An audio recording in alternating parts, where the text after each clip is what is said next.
बोलो जयकारा बोल मेरे श्री गुरु महाराज की जय। श्री परमहंस दयाल जी महाराज की जय। श्री नंगली निवासी भगवान की जय। श्री नंगल विहारन भगवान की जय। श्री परम गुरु भगवान की जय। जय सच्चिदानंद जी। एक बार एक व्यक्ति ने श्री परमहंस दयाल जी महाराज से पूछा कि सालिक यानी परमहंस और मजूब यानी अवधूत में क्या अंतर है।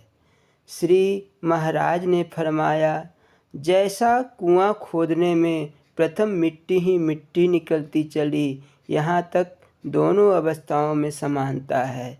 जब पानी निकलता है तो कोई स्रोत खारी और गर्म होता है, कोई मीठा और ठंडा। खारी खास खास काम में आता है, मीठा हर एक काम में आ सकता है। बोलो जयकारा बोल मेरे श्री गुरु महाराज की जय। श्री सतगुरुदेव जी सदा शक्तिमान हैं।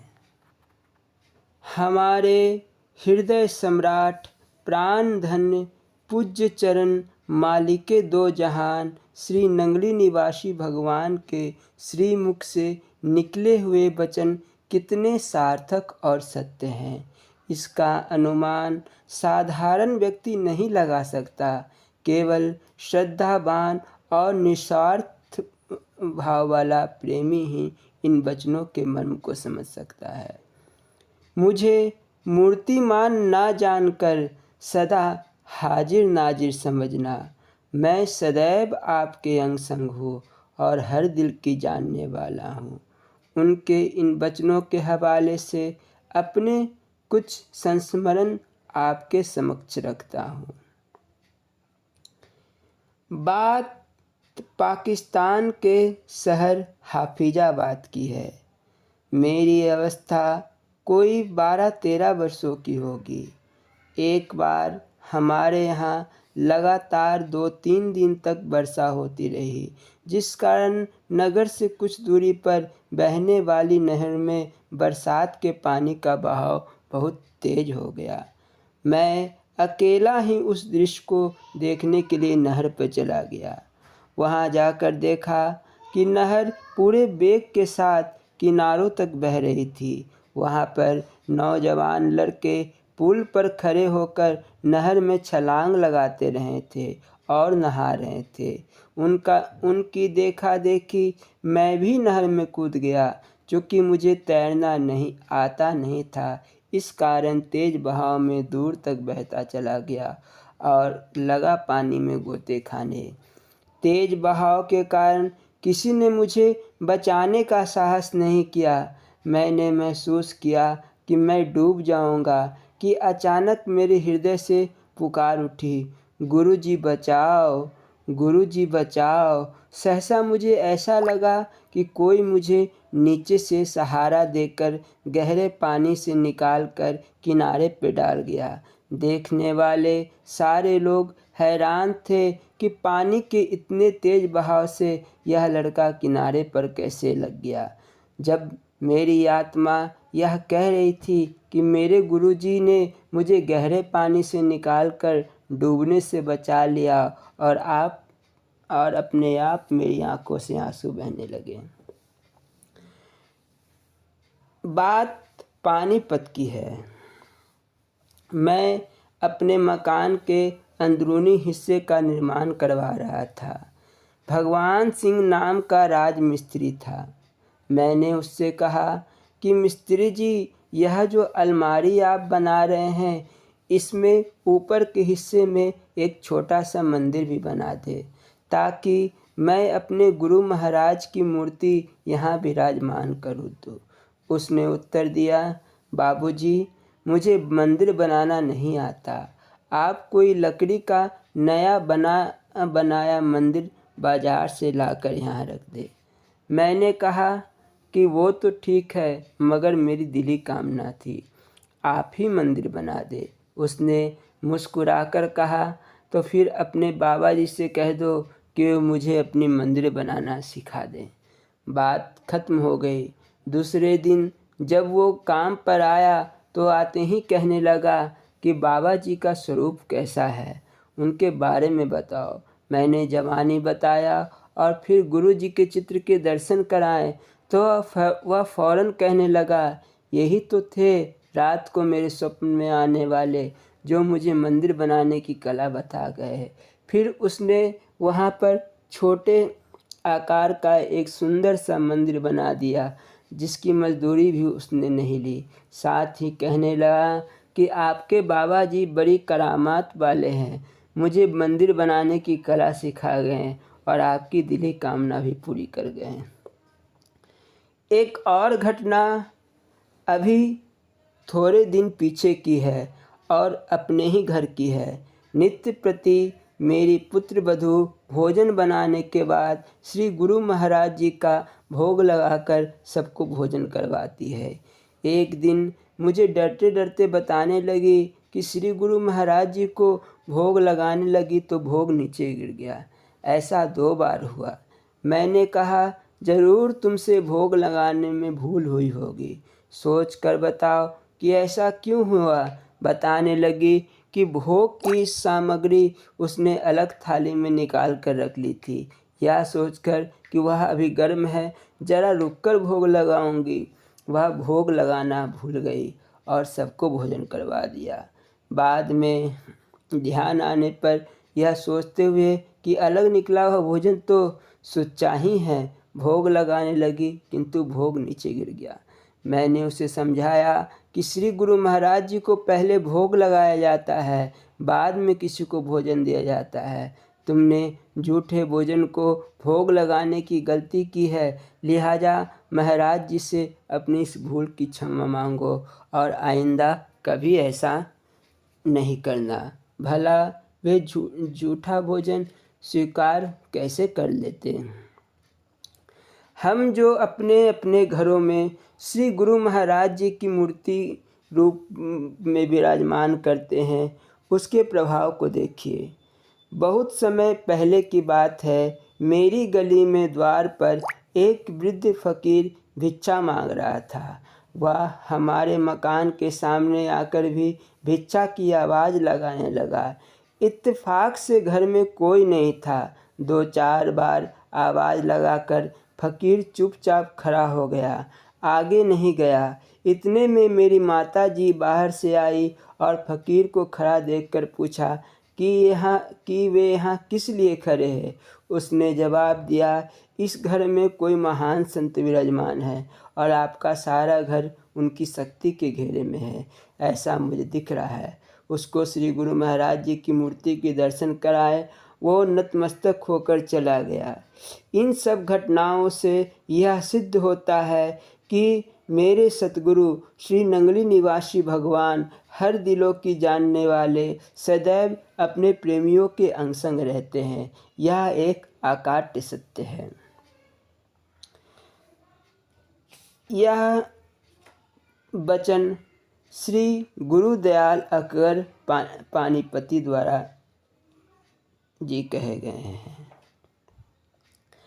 आध्यात्मिक मार्ग में मन वचन कर्म से पवित्रता, धैर्य व दृढ़ता अत्यंत आवश्यक है। जीवन की पवित्रता क्या है? शुभ विचार, शुभ वचन, शुभ कर्म। आत्मनिरीक्षण के लिए अपनी दिनचर्या के लिए एक डायरी बनाओ। पूरी सच्चाई व ईमानदारी से दिन भर में की गई गलतियों का ब्यौरा उसमें प्रतिदिन लिखो। इससे अपने आचरण का दर्पण सामने आ जाएगा। जब अपने द्वारा की गई त्रुटियों को चुन चुन कर निकालते जाओगे तो सचमुच ही तुम्हारा जीवन बदल जाएगा। बोलो जयकारा बोल मेरे श्री गुरु महाराज की जय।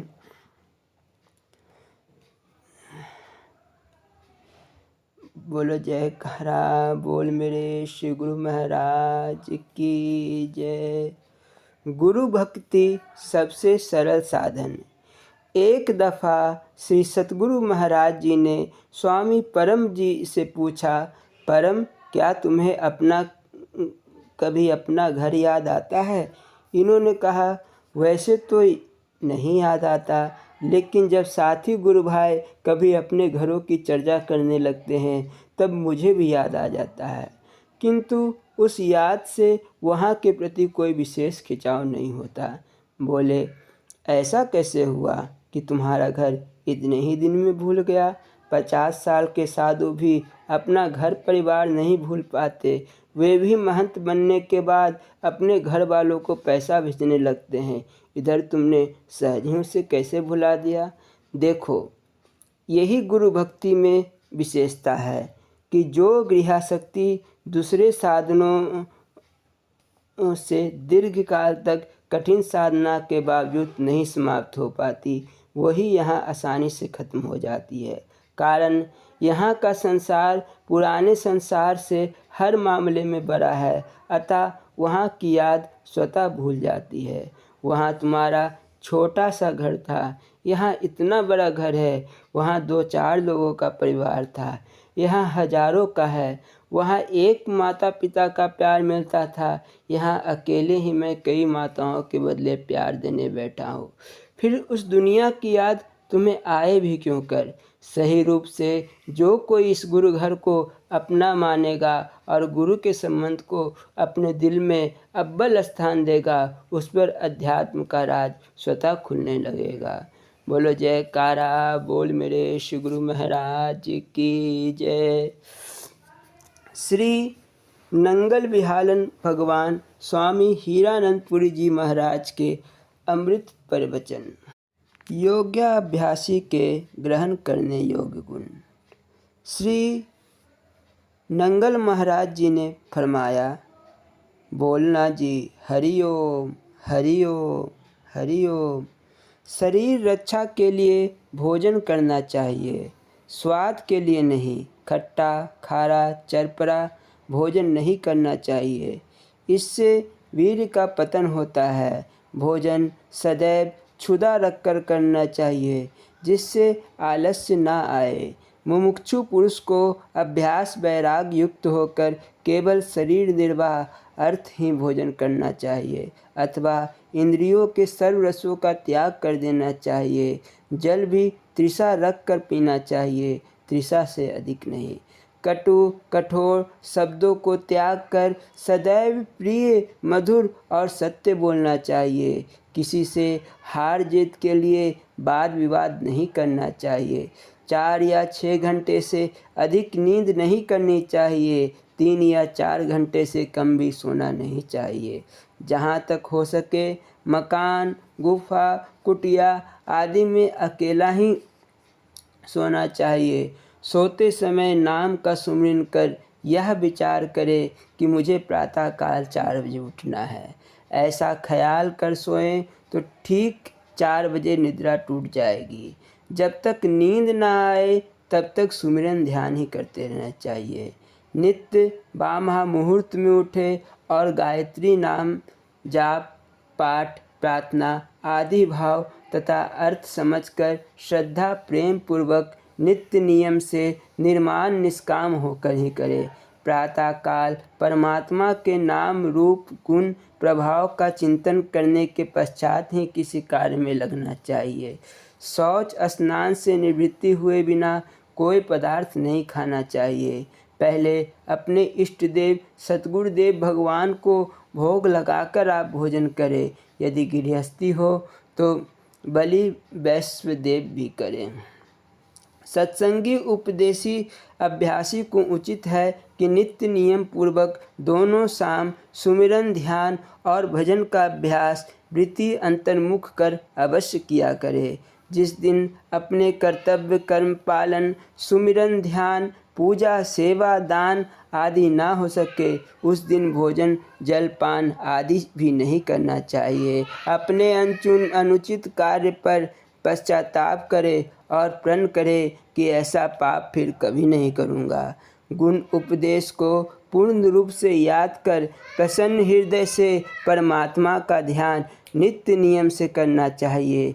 गुरु आज्ञा को भूलना, नित्य कर्मों से आलस्य में आकर चित्त चुराना पाया जाने, तन मन धन व वचन से प्राणी मात्र को कष्ट न पहुँचाए, किसी की हिंसा न करे, आर्थिक सामाजिक व्यवहारिक आदि कार्य न्यायपूर्वक मान, कामना और आसक्ति को त्याग कर मनुष्य मात्र को भलाई के लिए ही करे। जहाँ दो या दो से अधिक पक्ष वाले व्यक्ति आपस में किसी प्रकार वार्तालाप करते हो तो उनकी आज्ञा के बिना उनके बीच में ना बोलना चाहिए। सत्संग में जाने का दृढ़ नियम बनाना चाहिए। वहाँ जो कुछ श्रवण करे उससे शिक्षाप्रद उपदेश को अपने ही लिए समझे और अपने ही ऊपर घटावे। यही जाने कि सतगुरु मेरे को ही समझा कर नाना प्रकार का उपदेश कर रहे हैं। मांस, मंदिरा, भांग, पोस्त, अफीम, तंबाकू, सुल्फा, गांजा, चुंडू आदि मादक पदार्थों का सेवन भूल कर भी नहीं करना चाहिए। कुसंग में भूल कर भी पैर न रखे। दुराचारियों और कुकर्मियों से सदैव बचते रहना चाहिए। संसारधारी धंधों से अवकाश पाने पर उसको कीमती समय जानकर व्यर्थ में ना खोना चाहिए। वामा पदार्थों से वृत्ति को मोड़कर सुमिरन, ध्यान, भजन द्वारा उसे अंतर्मुख करे। परिवर्तनशील विषय, भोगों अथवा धन मान आदि की प्राप्ति के लिए संकल्प विकल्प ना उठावे। सतगुरु की सेवा और ध्यान में अत्यंत प्रेम करे तथा अपने आप को प्रेम समुद्र में लीन कर देवे। गुरु की प्रसन्नता ही शिष्य की उन्नति है। परमेश्वर और सतगुरु की सेवा भक्ति को एक ही जाने। अनन्य सेवा भक्ति से ही गुरु भगवान की प्राप्ति हो सकती है, अन्यथा नहीं। ऐसा जानकर सतगुरु पर पूर्ण भरोसा रखकर उनकी आज्ञा का पालन करते हुए उनकी इच्छा अनुसार जीवन व्यतीत करना चाहिए। अभ्यास, सेवा, जप तप, दान आदि जो भी करे उन सब का फल सतगुरु की इच्छा पर छोड़ दे। जिस प्रकार गुरु भगवान रखे उसी में संतुष्ट रहे। किसी प्रकार की कामना को लेकर प्रार्थना न करे। इस प्रकार कर्म करता हुआ भी निष्कामी बन जाता है।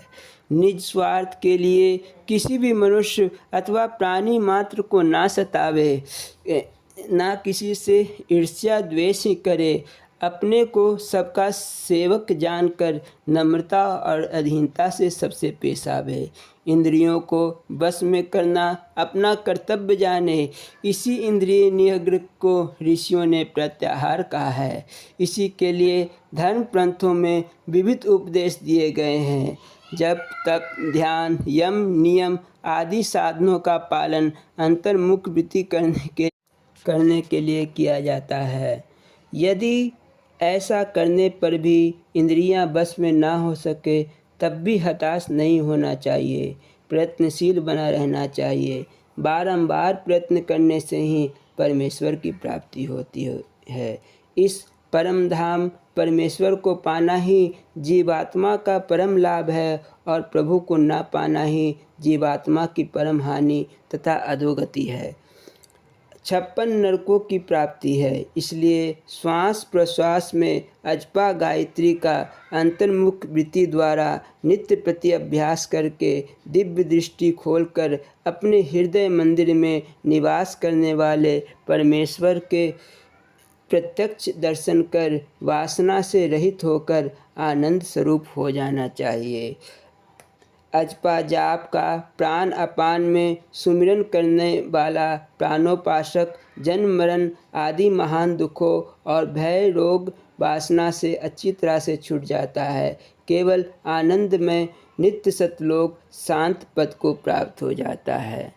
जय सच्चिदानंद जी। बोलो जयकारा बोल मेरे श्री गुरु महाराज की जय। श्री नंगली निवासी भगवान की जय। श्री परमहंस दयाल जी महाराज की जय। श्री नंगल विहारन भगवान की जय। श्री परम गुरु भगवान की जय।